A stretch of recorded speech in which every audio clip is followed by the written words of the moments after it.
الحمد لله رب العالمين والعاقبة للمتقين والصلاة والسلام على أشرف الأنبياء وسيد المرسلين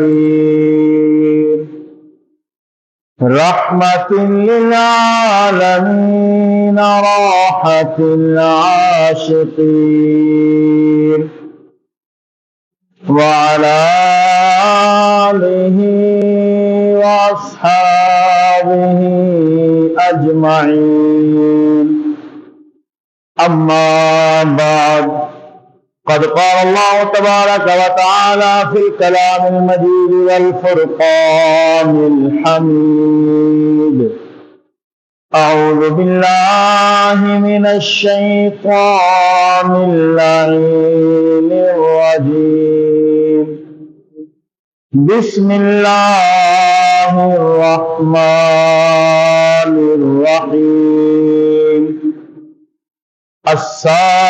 السابقون السابقون أولئك هم المقربون في جنات النعيم صدق الله مولانا العظيم وصدق رسوله النبي الكريم إن الله وملائكته يصلون على النبي يا أيها الذين آمنوا صلوا عليه وسلموا تسليما بلند آواز سے یہ ذات درود و سلام پڑھیں اللهم صل على سيدنا ومولانا محمد وعلى آل سيدنا ومولانا محمد وبارك وسلم حضرت چلے معراج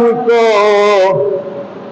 بلغ العلا بکمالہ اندھیرا تھا اجلا ہوا کشف الدجا بجمالہ خلق عظیم کا وہ پیکر بنا حسنت جمیع خصالہ خود خدا نے یہ کہا صلو علیہ وآلہ الصلاة والسلام علیکہ سیدی یا رسول اللہ وعلى آلك وأصحابك سيدي يا حبيب الله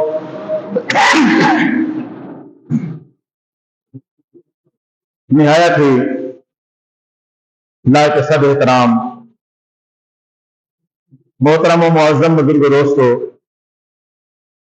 اللہ تعالیٰ کی بے شمار حمد و ثنا سرکار دو جہاں صلی اللہ تعالی علیہ وسلم کی ذات اقدس پر بے شمار درود و سلام کے بعد آپ کو پتہ ہے ذی الحج شریف کا مہینہ چل رہا ہے اور ذی الحج کی 18 تاریخ امیر المومنین خلیفۃ المسلمین داماد رسول حضرت سیدنا عثمان غنی رضی اللہ تعالی عنہ کا یوم شہادت ہے تو آج انہی کو خراج عقیدت پیش کرنے کے لیے میں نے قرآن پاک کی ایک آیت پڑھی ہے بلکہ 2 آیات پڑھی اور انہی کے حوالے سے ان کی تعلیمات ان کے فضائل و مناقب اور تعارف کے حوالے سے چند گزارشات آپ کی خدمت میں عرض کروں گا دعا فرمائیں اللہ تعالیٰ مجھے حق اور سچ بیان کرنے کی توفیق عطا فرمائے اور اللہ پاک مجھے اور آپ کو سن سمجھ کے یاد رکھ کے عمل کرنے کی توفیق عطا فرمائے۔ حاضرین محترم، حضرت سیدنا عثمان غنی رضی اللہ تعالیٰ عنہ قریشی اور اموی ہیں۔ 5ویں پشت میں آپ کا جو نسب ہے وہ حضور سید عالم صلی اللہ علیہ وسلم کے ساتھ مل جاتا ہے۔ اس کے علاوہ حضرت عثمان غنی کی جو نانی ہیں وہ حضور علیہ السلام کی پھپھی ہیں، اس لحاظ سے بھی بڑا قریبی رشتہ ہے۔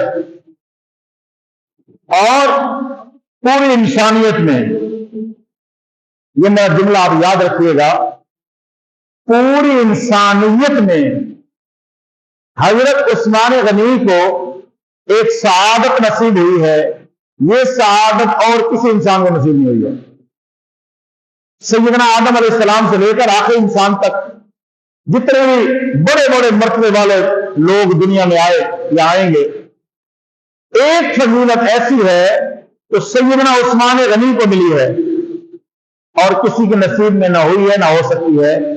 وہ فضیلت ہے کہ حضرت عثمان غنی ذوالنورین ہیں، 2 نوروں والے ہیں۔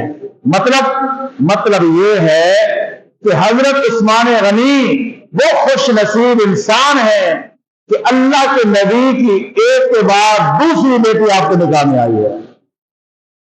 حضور علیہ السلام نے اپنی ایک بیٹی حضرت عثمان غنی کو دی، جب ان کا وصال ہو گیا تو آقا کریم نے دوسری بیٹی بھی حضرت عثمان غنی کو دی، اور جب ان کا بھی وصال ہو گیا حضور نے فرمایا اے عثمان، کاش میری اور بیٹی ہے کہ میں وہ بھی تیرے نکاح میں دیتا۔ یہ ذوالنورین ہونا، یہ ایسی فضیلت ہے حضرت عثمان غنی کی کہ آپ کے حصے میں آئی، کائنات میں اور کسی کے حصے میں نہ آئی ہے نہ آ سکتی ہے۔ حضرت عثمان غنی رضی اللہ تعالیٰ عنہ آپ جو ہے اپنے قبیلے کے، اپنے خاندان کے عام ترین فرد تھے، مالی لحاظ سے بڑے مضبوط تھے، اور یاد رکھنا مردوں میں ایمان لانے کے لحاظ سے حضرت عثمان غنی کا 4تھا نمبر ہے۔ یہ باتیں آپ کو پتا ہونی چاہیے۔ مردوں میں ایمان لانے کے لحاظ سے حضرت عثمان غنی کا کون سا نمبر ہے؟ 4تھا نمبر ہے۔ مثلا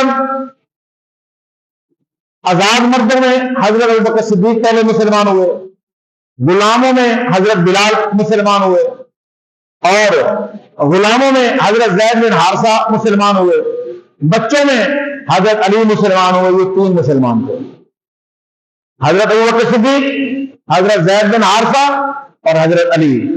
یہ 3 مسلمان ہو چکے تھے۔ 4تھے نمبر پہ جو مسلمان ہوئے حضرت سیدنا عثمان غنی رضی اللہ تعالیٰ عنہ، آپ کا 4تھا نمبر ہے۔ اور یاد رکھنا اللہ کی بارگاہ میں وہ صحابہ جو سابقون الاولون ہیں ان کی بڑی فضیلت ہے، لیکن اللہ نے فرمایا السابقون السابقون، جو سابقون میں سے بھی سابقون ہیں، فرمایا اولئک المکرمون، اللہ کی بارگاہ میں سب سے زیادہ قربون کو حاصل ہے۔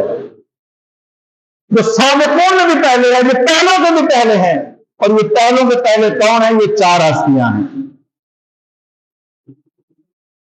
اور یاد رکھنا مکہ پاک میں جو صحابہ مسلمان ہوئے ہیں نا، ان میں سے جو اکثریت ہے وہ حضرت سیدنا صدیق اکبر کے کہنے پہ ان کی تبلیغ پہ مسلمان ہوئے ہیں، اور حضرت عثمان غنی بھی انہی صحابہ میں سے ایک صحابی ہیں جو حضرت ابوبکر صدیق کی تعلیمات اور تبلیغات کے نتیجے میں مسلمان ہوئے، کیونکہ تعلق تھا، قربت تھی، دوستی تھی، تو حضرت ابوبکر صدیق نے ان کو اسلام کی دعوت دی تو انہوں نے قبول کر لی۔ تو حاضرین محترم، حضرت عثمان غنی رضی اللہ تعالیٰ عنہ جب آپ مسلمان ہوئے، بنو امیہ کا جو خاندان تھا اس وقت بڑی شدت کے ساتھ حضور کا بھی مخالف تھا، اسلام کا بھی مخالف تھا، تو حضرت سیدنا عثمان غنی جب مسلمان ہوئے، خاندان کی طرف سے آپ کو ڈرایا گیا، دھمکایا گیا اور آپ پر سختیاں کی گئی، دنیاوی لحاظ سے بھی سختیاں کی گئی، جسمانی لحاظ سے بھی سختیاں کی گئی، لیکن آپ یہی ایک ہی جواب دیتے تھے کہ تم نے جو سختیاں کرنی ہے کر لو، جو مصیبتیں ڈھانی ہے ڈھالو، جو کچھ کرنا ہے کر لو، عثمان اسلام سے ایک قدم بھی پیچھے نہیں ہٹے گا۔ اس کی وجہ کیا ہے؟ اس کی وجہ یہ ہے تمہاری سختیاں میرے سامنے کچھ نہیں ہے، تمہاری جو مجبوریاں میرے اوپر ڈالی گئی ہیں میرے سامنے کچھ نہیں ہے۔ وجہ یہ ہے کہ میں لجپالا بے لاڑے میں گیا، میرے تو غم پرے رہندے، میں لجپالا بے لاڑے لگیا، میرے تو غم پرے رہندے، میری آسا امیداں دے سدا بوٹے ہرے رہندے۔ حضرت عثمان غنی رضی اللہ تعالیٰ عنہ حضور کے وفادار جانثار صحابی اور ساتھی ہیں۔ آپ نے اسلام کے لیے ساری خواہشیں، ساری دولتیں ٹھکرا دی۔ آپ کا یہی مقصد تھا کہ بس اللہ اس کا رسول راضی رہے، اللہ اس کا رسول راضی رہے۔ تو اللہ نے پھر اسی لیے فرمایا اولئک المقربون، لوگوں یاد رکھنا میرے قربت والے یہی لوگ ہیں۔ اور یہ ہوں گے کہاں؟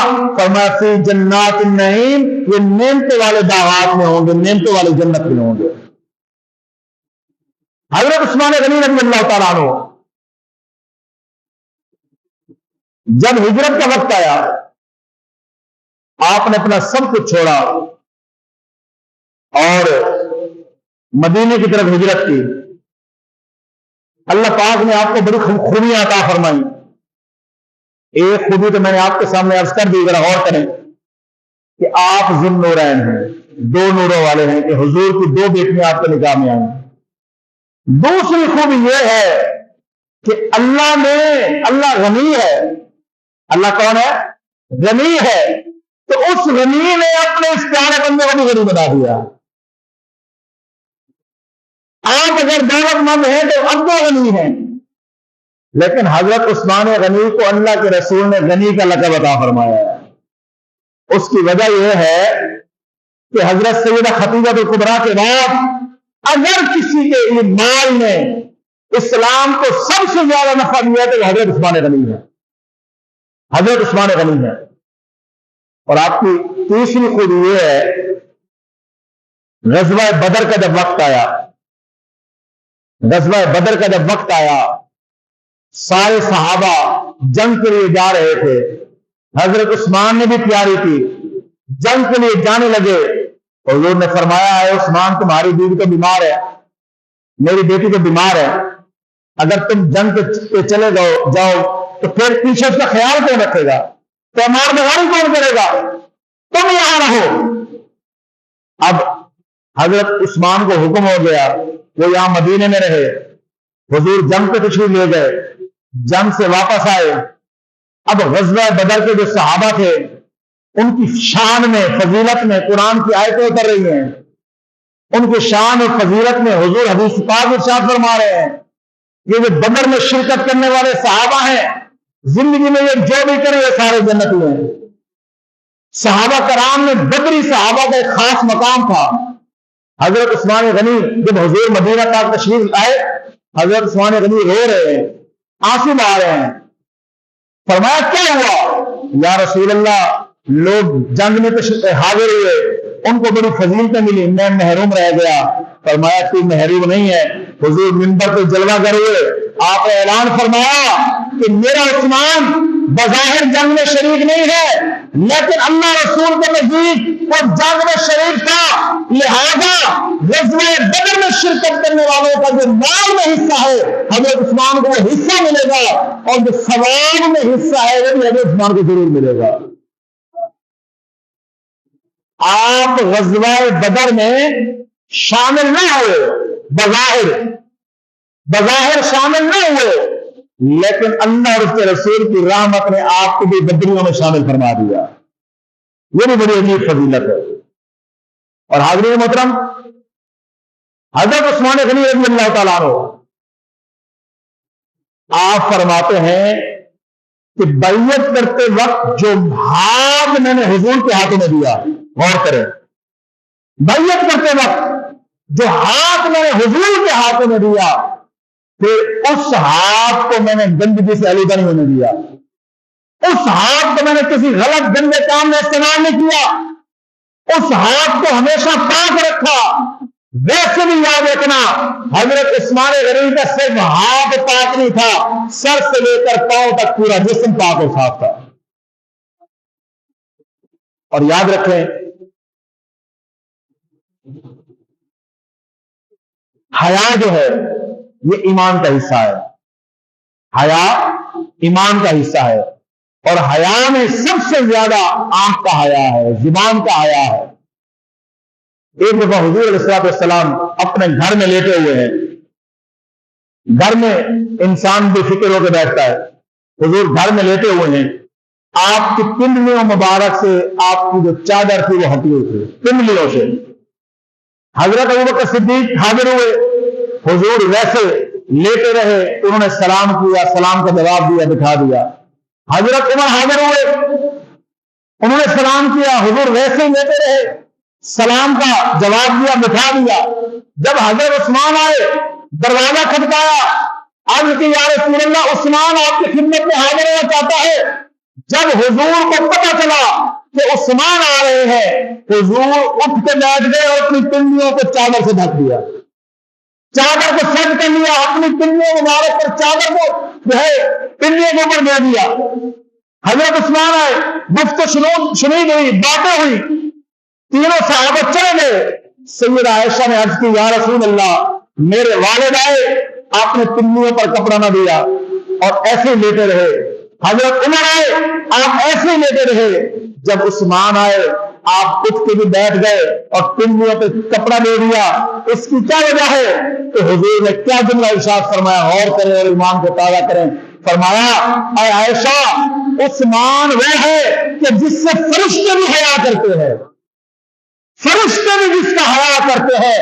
ارے فرشتے جس کا حیا کرتے ہیں، میں اس کا کیوں نہ حیا کروں؟ حضرت عثمان کی حیا کی جو اہمیت ہے وہ یہ ہے کہ فرشتے بھی آپ کی حیات، آپ کی جو حیا ہے اس کی داد دیتے ہیں، اور اللہ کے رسول بھی اس کو سراہتے ہیں. اور حضرت عثمان غنی رضی اللہ تعالیٰ عنہ، ان کی کوشش رہتی تھی، ان کی یہ خواہش رہتی تھی کہ کبھی بھی موقع ملے میں حضور کی خدمت کروں، جان کے لحاظ سے خدمت کروں، مال کے لحاظ سے خدمت کروں. حضور علیہ السلام کی بارگاہ میں اگر کوئی سائل آتا، یا رسول اللہ میرے گھر کی فلاں ضرورت ہے، یا رسول اللہ میں نے شادی کرنی ہے، حق المہر کی رقم نہیں ہے، یا رسول اللہ جنگ پہ جانا چاہتا ہوں لیکن اخراجات نہیں ہے، جو بھی سائل آتا حضور یا تو خود اس کو نوازتے یا اکثر حضرت عثمان غنی کے پاس بھیج دیتے. حضرت عثمان کے پاس بھیج دیتے کہ میرا عثمان موجود ہے، اس کے پاس جاؤ. اور کئی غزوات کے موقع پر حضرت عثمان نے بڑھ چڑھ کے اپنا مال پیش کیا ہے. اور غزوہ تبوک کے موقع پر حضرت عثمان نے اتنا مال پیش کیا، حضور علیہ السلام منبر کے جلوہ گر ہیں.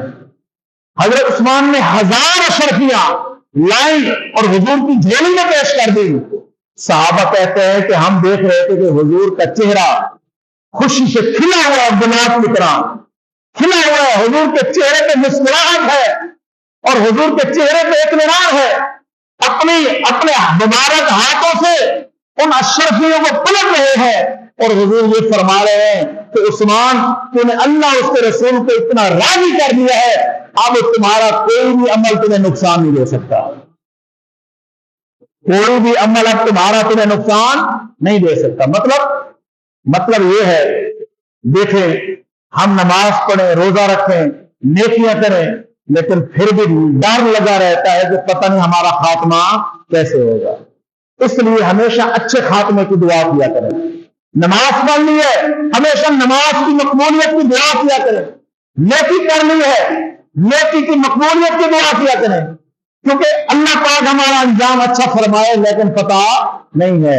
حضرت عثمان کو حضور نے فرمایا، اے عثمان، اللہ کی بارگاہ میں تمہاری بخشش پکی ہو گئی ہے، اب تم جو بھی عمل کرے تمہاری بخشش پکی ہو گئی ہے۔ کتنی بڑی بات ہے، کتنی بڑی فضیلت ہے کہ اللہ کے رسول فرما دیں۔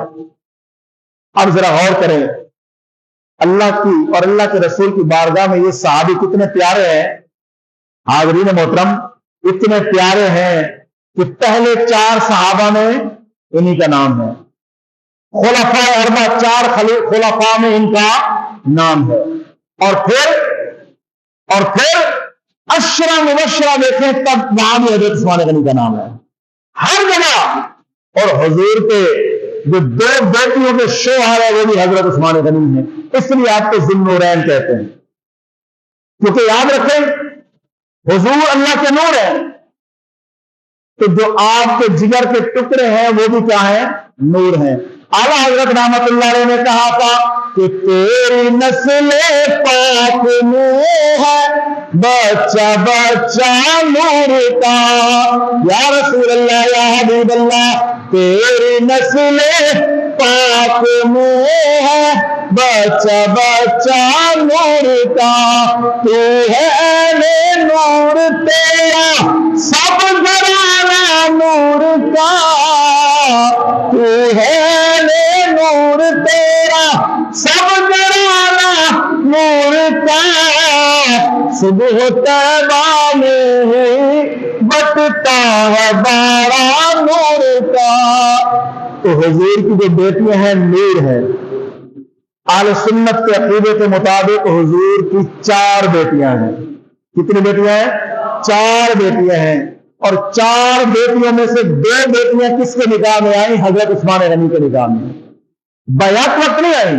پہلے ایک بیٹی تھی، اس کا وصال ہو گیا، پھر دوسری بیٹی تھی، ان کا بھی وصال ہو گیا، اسی لیے آپ کو ذو النورین کہا جاتا ہے، 2 نوروں والے۔ اور حضرت عثمان غنی رضی اللہ تعالیٰ عنہ، آپ کو حضور سے اتنا پیار تھا، حضور سے اتنی محبت تھی کہ آپ اکثر حضور کی خدمت میں جاتے، یا حضور حضرت عثمان غنی کے گھر تشریف لاتے تو آپ خوش ہو کر غلام آزاد کیا کرتے تھے کہ آج حضور میرے گھر آئے ہیں، غلام آزاد کرتے تھے۔ ہر جمعے آپ کا یہ معمول تھا، ہر جمعے آپ غلام آزاد کیا کرتے تھے، اور اگر ایک جمعے غلام آزاد نہ کر سکتے تو اگلے جمعے ڈبل غلام آزاد کیا کرتے، یہ ان کا معمول تھا۔ اور علماء نے ایک واقعہ لکھا ہے، علماء نے لکھا کہ ایک دفعہ حضرت عثمان غنی نے حضور کی دعوت کی، ہو سکتا ہے یہ واقعہ پہلے بھی آپ نے سنا ہو۔ حضرت عثمان نے حضور کی دعوت کی، دعوت میں صحابہ بھی ساتھ ہیں، مولا علی شیر خدا بھی ساتھ ہیں۔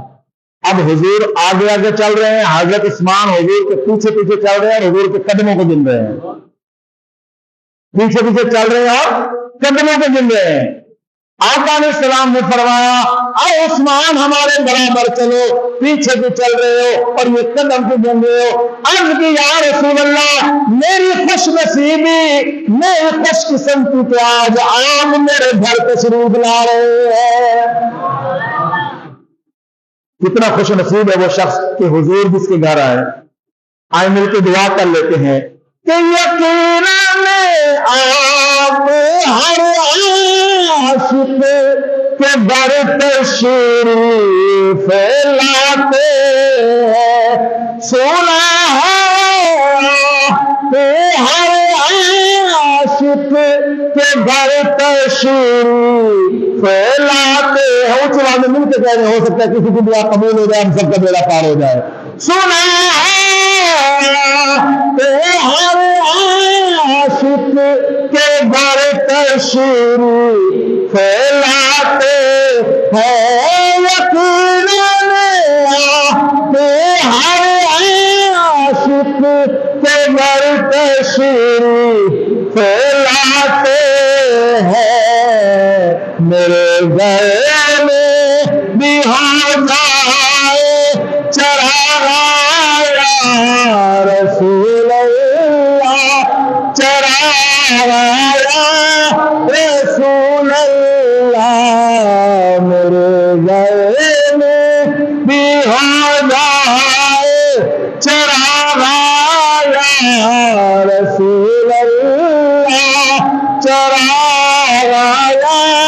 رسول اللہ، حضرت عثمان نے عرض کیا یا رسول اللہ میں خوش نصیب ہوں کہ اللہ کے رسول کل جہان کے سردار امام الانبیاء آج میرے گھر آ رہے ہیں۔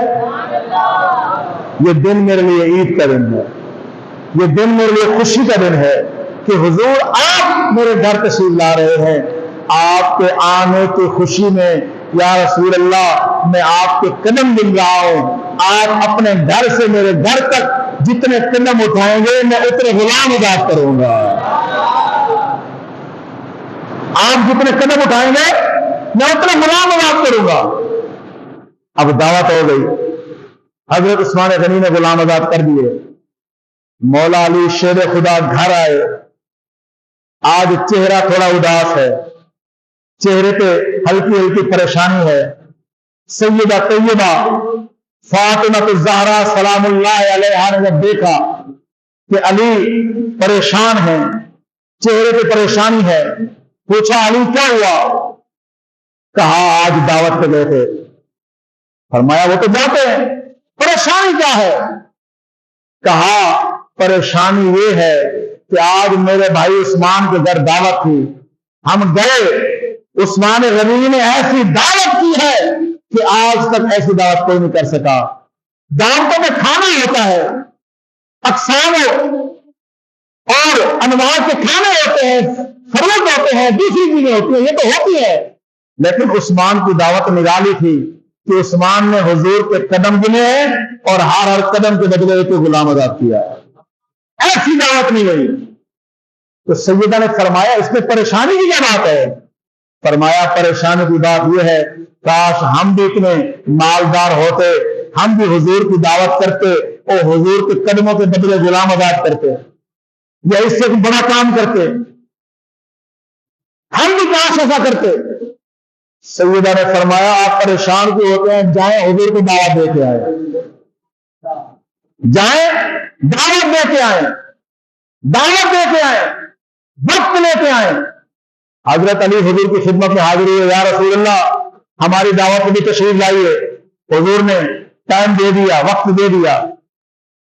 اب حضور صحابہ کے ہمراہ دعوت پہ آ رہے ہیں، حضور اپنے صحابہ کے ہمراہ دعوت پہ آ رہے ہیں۔ سیدہ نے خالی ہنڈیاں چولہے پہ رکھی، ڈھکن دیا، کمرے میں نہیں، مصلی بچھایا، بے نفل پڑے، سارے سجدے میں رکھا، مولا میں رسول اللہ کی بیٹی فاطمہ الزہرا تیری بندی عاجزی کے ساتھ تیری بارگاہ میں سجدہ ریز ہوں۔ مولا نبی کو بلانا میرا کام تھا، ان کو کھانا کھلانا تیرا کام ہے۔ اللہ کے نبی کو بلانا میرا کام تھا، ان کو کھانا کھلانا تیرا کام ہے۔ سیدہ نے سجدے میں سر رکھا، دعا کی، اتنے میں حضور بھی آ گئے، صحابہ بھی آ گئے۔ اب حضور اور صحابہ کی بارگاہ میں کھانا پیش کیا گیا، وہ خالی ہنڈیاں سیدہ کی دعا سے بھر گئی، وہ خالی ہنڈیاں جو تھی وہ سیدہ کی دعا سے۔ ان حضرات کے ہاں جو غربت تھی وہ اختیاری تھی، ایسا نہیں ہے کہ وہ بے بس تھے، وہ بے بس نہیں تھے، یہ جو غربت تھی اختیاری تھی۔ آپ نے حدیث سنی ہوگی کہ جبریل امین حضور کی خدمت میں حاضر ہوئے، یا رسول اللہ اگر آپ چاہیں تو ان پہاڑوں کو ہم آپ کے لیے سونے کا بنا دیتے ہیں، اور اگر آپ چاہیں تو ہم آپ کی امت کے لیے توبہ کا تحفہ عطا فرماتے ہیں، توبہ کا تحفہ، کہ آپ کی امت جب بھی توبہ کرے گی ہم ان کے گناہوں کو معاف کر دیں گے۔ آپ کو پتہ ہے سیدنا موسیٰ علیہ السلام کی امت کی توبہ کیسے ہوتی تھی؟ ان کی توبہ یہ ہوتی تھی کہ وہ ایک دوسرے کی گردنیں اتارتے تھے، سخت نوان ہوتا تھا، ایک دوسرے کی گردنیں اتارتے تھے یا اپنی گردنیں اتارتے تھے، یہ ان کی توبہ تھی۔ آج جتنا بڑا بھی گناہ گار ہو سچے دل سے اللہ کی بارگاہ میں توبہ کرے، اللہ قبول کرتا ہے نہیں کرتا ہے؟ یہ کس کا صدقہ ہے؟ یہ میرے آقا کا صدقہ ہے کہ جبریل امین نے دو آپشن دیے، یا رسول اللہ اگر آپ چاہیں تو آپ کے لیے پہاڑ سونا بن جائیں، اور اگر آپ چاہیں تو آپ کی امت کو توبہ کا تحفہ دے دیا جاتا ہے۔ تو حضور نے دولت کو پسند نہیں فرمایا، توبہ کو پسند فرمایا۔ تو سیدہ نے جب دعا مانگی خالی ہنڈیاں کھانوں سے بھر گئیں، حضور تشریف لائے، صحابہ تشریف لائے، کھانا ان کو پیش کیا گیا۔ اب صحابہ کھانا بھی کھا رہے ہیں، حیران بھی ہو رہے ہیں کہ یارو ہم نے بڑی بڑی دعوتیں کھائی ہیں لیکن ایسی دعوتیں نہیں کھائی، ایسا کھانا تو کبھی نہیں کھایا۔ صحابہ حیران ہے۔ حضور نے پوچھا میرے صحابہ کیا ہوا، حیران کیوں ہو؟ یا رسول اللہ کھانے بڑے بڑے کھائے ہیں، یہ کھانا جو کھا رہے ہیں ایک تو سمجھ نہیں آ رہی کہ کس چیز کا کھانا ہے، اور ذائقہ ایسا ہے کہ سبحان اللہ بڑی بات ہے۔ اللہ کے حضور نے فرمایا کہ تم آئے کس کے گھر میں ہو؟ رسول اللہ کی بیٹی کے گھر میں آئے ہو، دعوت ہو رسول اللہ کی بیٹی کی، کھانا جنت سے نہ آئے ایسا کیسے ہو سکتا ہے؟ فاطمہ علی کی دعوت کے لیے اللہ پاک نے جنت سے کھانا بھیجا ہے، جنت سے کھانا بھیجا ہے۔ اب کھانا تو ہو گیا، سیدہ نے دوبارہ مصلی بچھایا۔ میرے آقا کا یہ گھرانہ بڑا عظیم گھرانہ ہے، جب بھی مانگا حضور کی امت کے لیے مانگا ہے، اپنے لیے کچھ نہیں مانگا۔ سیدہ نے دوبارہ مصلی بچھایا، 2 نفل پڑے، سجدے میں سر رکھا کہ یا رب العالمین، عثمان غنی نے اللہ کے نبی کی دعوت کی، قدموں کے بدلے غلام آزاد کیا، مولا مہربانی فرما، میرے ابا جی رحمت اللہ العالمین میرے گھر آئے ہیں، حضور کے ایک ایک قدم کے بدلے حضور کی امت کے ایک ایک جہنمی کو جہنم سے آزاد فرما دے۔ وہاں غلام آزاد ہوئے تھے اور یہاں جہنمی جہنم سے آزاد ہو رہے ہیں، ایک ایک قدم کے بدلے ایک ایک جہنمی کو جہنم سے آزاد فرما۔ آقا علیہ السلام باہر جلوہ گر ہے، صحابہ جلوہ گر ہے، کھانا تناول خالق کر لیا، صحابہ کھانے کی تعریف کر رہے ہیں، حضرت علی اور سیدہ فاطمہ کی دعوت کی باتیں ہو رہی ہیں، اتنے میں جبریل امین حضور کی خدمت میں حاضر ہوئے۔ یا رسول اللہ، یا حبیب اللہ، آپ کی بیٹی نے اللہ سے دعا کی ہے کہ مولا حضور کے ایک قدم کے بدلے ایک ایک جہنمی کو آزاد فرما۔ اللہ نے آپ کی بیٹی کی دعا کو بطریق ادب قبول فرمایا ہے، آپ کے ایک ایک قدم کے بدلے اللہ نے ایک ایک 100 جہنمی کو جہنم سے آزاد فرما دیا ہے،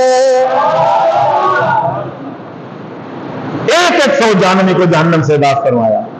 اندازہ لگائیں، یہ اللہ والوں کی باتیں ہیں، یہ رسول اللہ کی باتیں ہیں، رسول اللہ کے اہل بیت کی باتیں ہیں، رسول اللہ کے صحابہ کی باتیں ہیں۔ تو بات ہو رہی تھی حضرت عثمان غنی کی سخاوت کی کہ آپ آقا علیہ السلام کے ایک ایک قدم کے بدلے ایک ایک غلام آزاد فرما رہے ہیں۔ حاضرین محترم، آج کل کا دور بڑا فتنوں کا دور ہے، لوگ باتیں کرتے ہیں اور خاص طور پہ حضرت عثمان غنی کو ہدف تنقید بناتے ہیں، لیکن یاد رکھنا حضرت عثمان غنی کی جو ذات ہے اللہ رسول کی بارگاہ میں کتنی محبوب ہے۔ ایک جنازہ آیا، حضور سے عرض کی کہ یا رسول اللہ فلاں کا جنازہ آیا ہے، آپ جنازہ پڑھا دیں۔ آقا علیہ السلام نے جنازہ پڑھانے سے انکار کر دیا، حضور نے جنازہ پڑھانے سے انکار کر دیا۔ دنیا میں 2 لوگ ایسے گزرے ہیں کہ جن کا حضور نے جنازہ پڑھانے سے انکار کر دیا۔ نمبر 1، حضور جب جنازے میں جاتے تھے پوچھتے تھے کہ اس پر کسی کا قرض تو نہیں ہے، اگر کہا جاتا قرض ہے تو حضور اس کا جنازہ نہیں پڑھاتے تھے کہ پہلے اس کا قرض ادا کرو پھر میں جنازہ پڑھاؤں گا۔ جو لوگ لوگوں کو پیسے بنا کے بیٹھ جاتے ہیں، مشکل کے وقت جاتے ہیں، منت کر کے قرض لے آتے ہیں اور پھر ادا نہیں کرتے ہیں، ان کو اس سے سبق لینا چاہیے کہ جس نے کسی کا قرض دینا ہو اگر وہ فوت ہو جاتا حضور اس کا جنازہ نہیں پڑھاتے تھے جب تک اس کا قرض نہ ادا ہو جاتا، جو کہ ذمہ داری نہ اٹھا لیتا کہ یا رسول اللہ اس کا قرض نہیں ادا کروں گا، آپ جنازہ پڑھا دیں۔ دوسرا وہ شخص جس کے بارے میں بات کر رہا ہوں تو جنازہ لایا گیا، حضور سے عرض کیجیے یا رسول اللہ اس کے جنازہ پڑھائے، میرے آقا نے انکار کر دیا۔ صحابہ حیران ہو، یا رسول اللہ پہلے تو کبھی ایسا نہیں ہوا کہ آپ انکار کر دیں، حضور آپ اس کا جنازہ کیوں نہیں پڑھا رہے؟ فرمایا یہ میرے عثمان سے بغض رکھتا ہے، اور جو عثمان سے بغض رکھتا ہے وہ اللہ کی رحمت سے محروم ہے، اور جو اللہ کی رحمت سے محروم ہے میں اس کا جنازہ کیسے پڑھاؤں؟ تو جو سیدنا عثمان غنی سے بغض رکھتا ہے اس کو سوچنا چاہیے کہ حضور نے اس کا جنازہ پڑھانے سے انکار کر دیا۔ اور حضرت عثمان غنی کی سخاوت کا آپ اندازہ لگائیں، مدینہ میں جب بھی مسلمانوں کو کوئی حاجت پیش آتی، کوئی ضرورت پیش آتی، تو سب سے پہلے جس کا ہاتھ اٹھتا تھا خرچ کرنے کے لیے وہ حضرت عثمان غنی تھے۔ جب مسجد نبوی چھوٹی ہو گئی، مسلمانوں کی تعداد بڑھ گئی، تو جس ہستی نے 7 والے گھر خرید کے مسجد میں شامل کیے وہ کون تھے؟ حضرت عثمان غنی تھے۔ اور مسلمان جب مدینے میں آئے، مدینے میں سب سے زیادہ جو مسئلہ تھا وہ پانی کا تھا۔ پانی کے کنویں یہودیوں کے قبضے میں تھے، اور آپ کو پتہ ہے یہودی مسلمانوں کے کتنے خیر خواہ ہیں۔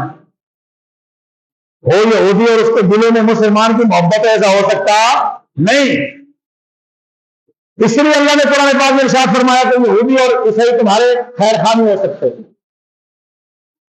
یہ تمہارے خیر خواہ نہیں ہو سکتے۔ کب خیر خواہ ہوں گے؟ جب تم اپنا ایمان چھوڑ کے ان کی ملت میں شامل ہو جاؤ، تب تمہارے خیر خواہ ہوں گے۔ بلند ترنا ہم کر یہود سارا ہفتے تک گیا ملت ہوں۔ تو وہ جو کنواں تھا وہ یہودیوں کا تھا، وہ مسلمانوں کو مہنگے داموں پانی دیتا تھا۔ اب پانی کی اہمیت کراچی والوں سے زیادہ کون سمجھ سکتا ہے؟ پانی کی اہمیت کا کراچی والوں سے زیادہ کس کو اندازہ ہو سکتا ہے؟ چلو شکر ہے کہ اب جو ہے جو روٹین بدل گئی ہے، معاملات تھوڑے الگ ہیں، کہ کراچی والوں کو پینے والا پانی خریدنا پڑتا ہے، باقی نہانا دھونا وہ کھارے پانی سے کر لیتے ہیں۔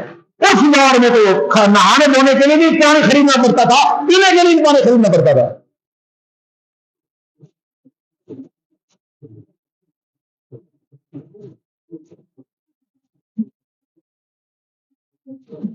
پانی خریدنا پڑتا تھا، اور یہودی کتنا قیمت سے دیتا تھا پانی۔ جب حضور کو اس بات کا پتہ چلا، حضور نے فرمایا کون ہے جو اس کنویں کو خریدے؟ میں محمد مصطفیٰ اس کو جنت کی بشارت دیتا ہوں۔ حضرت عثمان غنی گئے، یہودی سے بات کی، یہودی نے کئی 100 گنا زیادہ قیمت لی کنویں کی۔ اس کو پتا تھا کہ اب یہ مجبور ہے خریدیں گے، اس نے کئی 100 گنا قیمت لی لگائی، حضرت عثمان غنی نے ساری ادا کر دی۔ اس یہودی نے کہا کہ اے عثمان آپ تو بڑے کامیاب تاجر تھے، یہ آپ نے گھاٹے کا سودا بھی کر دیا۔ آپ نے فرمایا تو یہودی ہے، دنیا کا راستہ ہے، تجھے گھاٹے کا سودا لگ رہا ہے، میں نے دنیا کا مال دے کر اللہ اس کے رسول کو راضی کر لیا ہے، میرے لیے بھی یہ سستا سودا ہے، تمہیں اس کی اہمیت کا پتہ نہیں چلے گا۔ وہ کنواں حضرت عثمان غنی نے خریدا، اور یہ نہیں کہ اپنے زیر کنٹرول رکھتے، نہیں، آپ نے اعلان کیا کہ یہ کنواں میں نے مسلمانوں کے لیے وقف کر دیا ہے۔ پہلے مسلمان جو کئی گنا قیمت پہ وہاں سے پانی خریدتے تھے، اب ان کو جو ہے مفت میں وہ پانی مہیا ہو رہا تھا۔ اور حضرت عثمان غنی کی ایک سب سے بڑی خصوصیت، وہ جو کنواں تھا اس کے آس پاس کی جو زمینیں تھی وہ حضرت عثمان غنی نے خریدی، اور آج بھی وہ آس پاس کی زمینیں اور وہ کنواں حضرت عثمان غنی کے نام آلات ہے۔ آج بھی وہ زمین کس کے نام چل رہی ہے؟ حضرت عثمان غنی۔ آپ لکھیں گے پڑھتے آپ کو پوری معلومات ملیں گی۔ آج بھی حضرت عثمان غنی کے نام پر وہ زمینیں چل رہی ہیں، وہ کنواں چل رہا ہے۔ اور آپ کو سن کے حیرت ہوگی، سعودیہ میں ایک بینک میں حضرت عثمان غنی کے نام کا اکاؤنٹ ہے ان زمینوں کی، ان باغات کی، اس کنویں کی جو آمدنی آتی ہے اس بینک میں چلی جاتی ہے، اور حضرت عثمان غنی کے نام پر وہ غریبوں میں سہارا لوگوں میں خرچ کی جاتی ہے۔ ارے ان کی سخاوت سے تو آج بھی مخلوق خدا پیدا اٹھا رہی ہے۔ اللہ پاک نے یہ خصوصیت ان کو عطا فرمائی ہے۔ اور یاد رکھیں حضرت عثمان غنی رضی اللہ تعالی عنہ، آپ کی جو عظمت اور جو شان ہے وہ اللہ کی بارگاہ میں بڑی مقبول ہے، رسول اللہ کی بارگاہ میں بڑی مقبول ہے۔ لوگ ایویں باتیں کرتے ہیں اپنی بدبختی بڑھانے کے لیے۔ آقا علیہ الصلوۃ والسلام ایک دفعہ احد پہاڑ پہ تشریف لے گئے. احد پہاڑ وہ خوش نصیب پہاڑ ہے جس کے بارے میں حضور نے فرمایا احد ہم سے محبت کرتا ہے, ہم اس سے محبت کرتے ہیں. اب احد پہاڑ پہ حضور تشریف لے گئے, آپ کے ساتھ حضرت ابو بکر بھی ہیں, حضرت عمر بھی ہیں, حضرت عثمان بھی ہیں. آپ علیہ السلام تشریف لے گئے. جب آپ احد پہاڑ میں پہنچے تو اس کو وجد آ گیا. اس کو کیا گیا؟ وجد آ گیا, ہلنا شروع کر دیا, خوش ہو گیا کہ آج میرا بیڑا پار ہو گیا کہ اللہ کے رسول تشریف لے آئے. وجد آ گیا پہاڑ کو. حضور نے پاؤں مار کے فرمایا اسکت یا احد ٹھہر جا, ٹھہر جا, احد رک جا, ٹھہر جا. فإن علیک نبی وصدیق وشہیدان. اے احد تو کتنا خوش نصیب ہے کہ آج تجھ پر ایک اللہ کا نبی آیا ہے, ایک صدیق آیا ہے اور 2 شہید آئے ہیں. 2 شہید آئے ہیں. اللہ کے نبی آئے, صدیق آئے, 2 شہید یعنی حضرت عمر, حضرت عثمان. ان کو حضور نے زندگی میں بتا دیا تھا کہ تم دونوں کو شہید کیا جائے گا. زندگی میں بتا دیا تھا. لوگ کہتے ہیں حضور کو تو دیوار کے پیچھے کا بھی پتہ نہیں ہے. حضور کو دیوار کے پیچھے کا بھی پتہ ہے اور حضور کو ہر کسی کے انجام کا بھی پتہ ہے. یاد رکھنا, حضور کے علم پہ باتیں کرنا اہم ہے. دیکھیں آپ نماز پڑھنے آئے ہیں, میں نماز پڑھنے آیا ہوں. ہم میں سے کوئی شخص یہ دعویٰ کر سکتا ہے کہ میں پہچان رہا ہوں کہ کون کتنے شوق سے آیا ہے؟ دعویٰ کر سکتا ہے؟ نہیں کر سکتا. کون کتنے خشوع و خضوع سے آیا ہے, کون کتنی چاہت سے آیا ہے, دعویٰ نہیں کر سکتے. لیکن حضور علیہ السلام قسم اٹھا کے فرماتے تھے کہ اللہ کی قسم واللہ لا اخفی علیہ رکوعکم ولا خشوعکم. فرمایا ایک روایت میں اللہ کی قسم لا یخفی علیہ خشوعکم ولا خضوعکم. فرماتے ہیں اے لوگوں صفیں درست رکھا کرو, رکوع سجود صحیح کیا کرو. میں کھڑا تو آگے ہوتا ہوں, اللہ کی قسم نہ تمہارے رکوع مجھ سے چھپے ہوتے ہیں, نہ سجدے چھپے ہوتے ہیں, نہ تمہارا خشوع خضوع مجھ سے چھپا ہوا ہوتا ہے. میں سب جانتا ہوں. اس لیے میرے آقا نے کیا فرمایا کہ اے پہاڑ تمہارے اوپر 2 شہید آئے ہوئے ہیں. اور ان 2 شہیدوں میں سے دوسرے کون تھے؟ حضرت عثمان غنی تھے. اللہ کے رسول جس کو شہید فرما دیں, مجھے ایمان سے بتائیں جو شہید ہوتا ہے وہ حق پہ ہوتا ہے یا نہ حق ہوتا ہے؟ بتائیے. جو شہید ہوتا ہے وہ 2 گروہ جو آپس میں لڑیں, 2 فوجوں جو آپس میں لڑیں, شہید کون ہوگا؟ جو حق پہ ہوگا. تو حضرت عثمان غنی کے بارے میں باتیں کرنے والوں کو یہ حدیث غور کرنی چاہیے کہ حضور نے ان کو شہید قرار دیا ہے. یہ شہید ہوں گے, یہ شہید ہوں گے. حضور نے فرمایا ہے کہ عثمان تمہیں شہید کیا جائے گا. اور حاضرین محترم, حضرت عثمان غنی رضی اللہ تعالیٰ عنہ آپ حق پہ تھے. اس کی دلیل یہ بھی ہے, ذرا غور کریں. آقا علیہ السلام منبر پہ بیٹھے ہیں, صحابہ کرام سامنے بیٹھے ہیں. ذرا تصور کریں وہ منبر کیسا ہوگا. حضور منبر پہ بیٹھے ہیں, صحابہ سامنے, کیا بہاریں ہوں گی. جب حسن تھا ان کا جلوہ نما, انوار کا عالم, ہر کوئی فدا ہے دن دیکھے تو دیدار کا عالم کیا ہوگا. جب خدمت میں تھے ان کی وہ بکر عمر عثمان علی, اس وقت رسول اکرم کے دربار کا عالم کیا ہوگا. ایک طرف علی, ایک طرف عمر, صدیق ادھر, عثمان ادھر. ارے ان جگمگ جگمگ تاروں میں مہتاب کا عالم کیا ہوگا.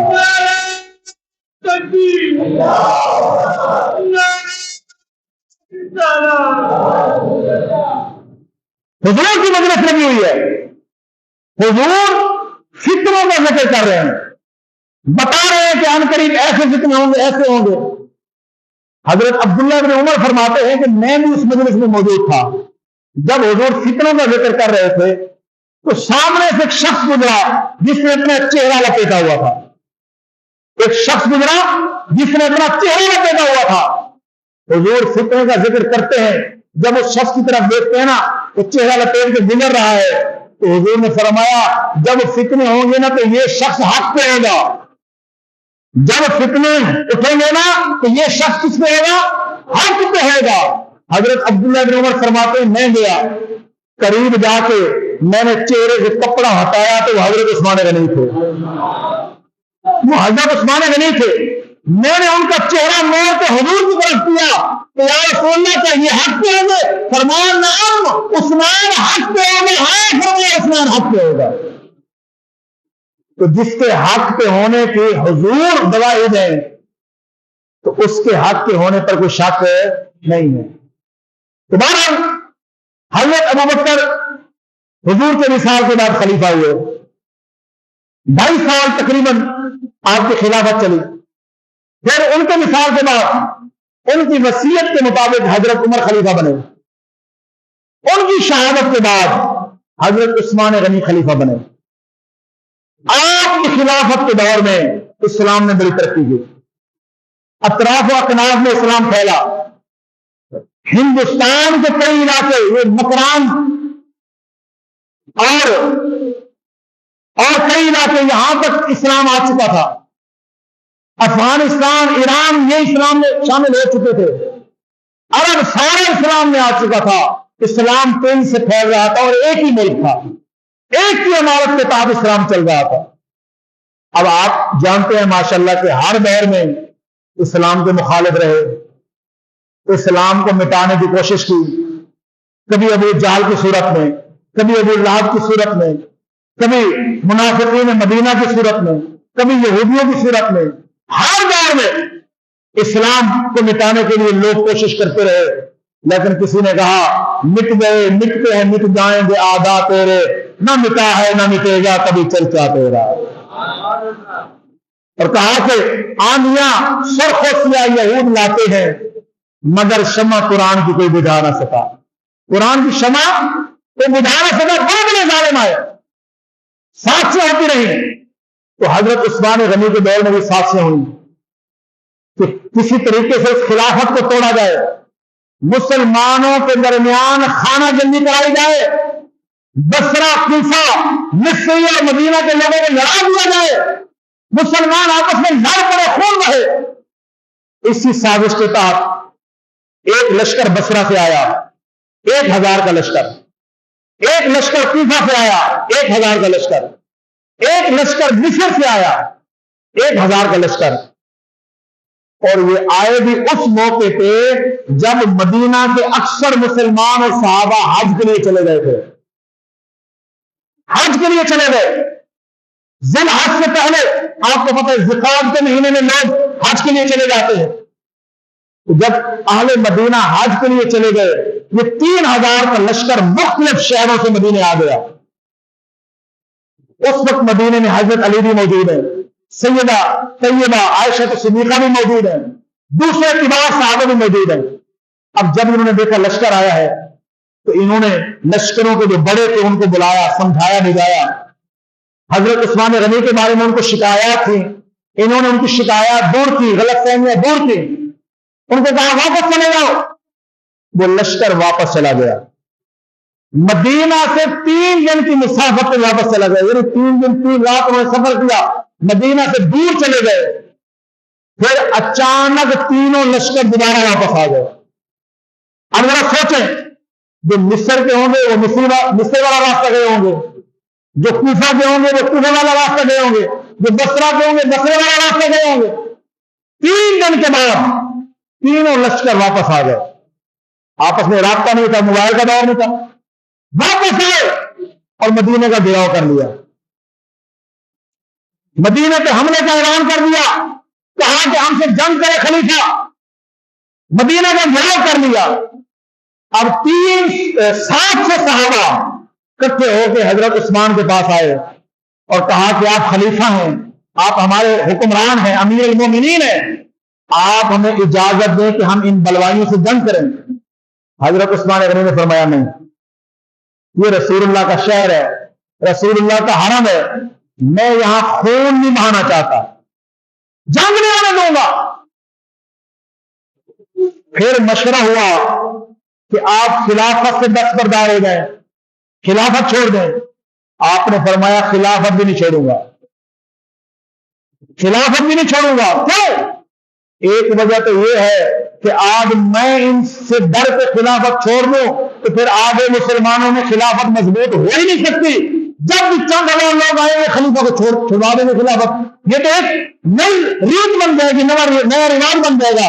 لہذا خلافت بھی نہیں چھوڑوں گا. اور دوسری وجہ یہ ہے کہ حضور نے حضرت عثمان غنی کو فرمایا تھا, آئے عثمان ایک دور آئے گا اللہ تمہیں عزت والا جبہ عطا کرے گا. آئے عثمان ایک دور آئے گا اللہ تمہیں عزت کا جبہ عطا کرے گا, یعنی خلافت عطا کرے گا. اور کچھ لوگ تمہارا جبہ تم سے اتارنا چاہیں گے. جبہ اتارنا بھی نہیں ہے, ان سے لڑنا بھی نہیں ہے. یہ حضور کی ہدایات تھیں کہ جبہ بھی نہیں اتارنا مطلب خلافت بھی نہیں چھوڑنا اور لڑنا بھی ان سے نہیں ہے, تاکہ مدینے کی حرمت کا مال نہ ہو. تو حضرت عثمان غنی رضی اللہ تعالیٰ عنہ نے جنگ سے بھی انکار کر دیا, خلافت سے دستبردار ہونے سے بھی انکار کر دیا.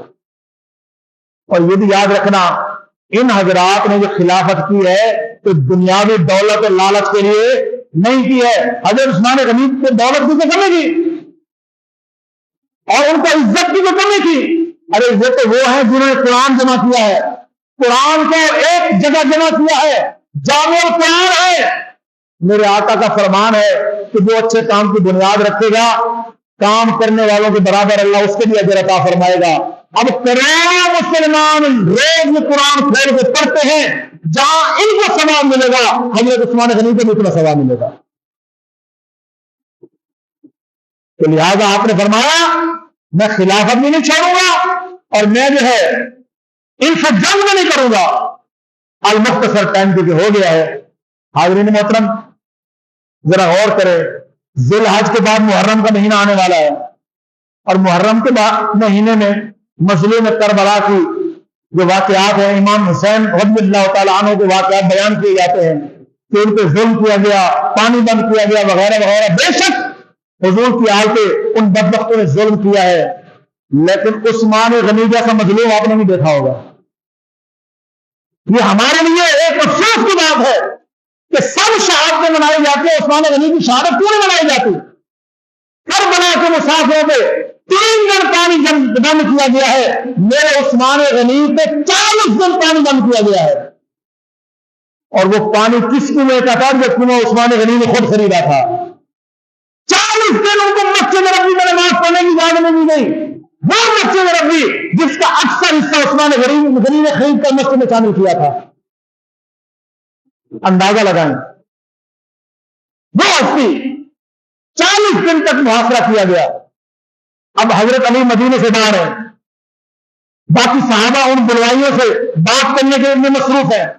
حضرت علی نے امام حسن, امام حسین, عبداللہ بن زبیر کی ڈیوٹی لگائی کہ آپ عثمان غنی کے دروازے پہ پہرا دیں تاکہ کوئی دشمن ان کو نقصان نہ پہنچا سکے. جب دشمنوں نے دیکھا کہ شیر خدا کا خاندان عثمان غنی کا پہرا دے رہا ہے تو پچھلے گھر میں گئے گھسے, وہاں سے چھت پہ چڑھے, چھت کے ذریعے حضرت عثمان غنی کے گھر میں آئے.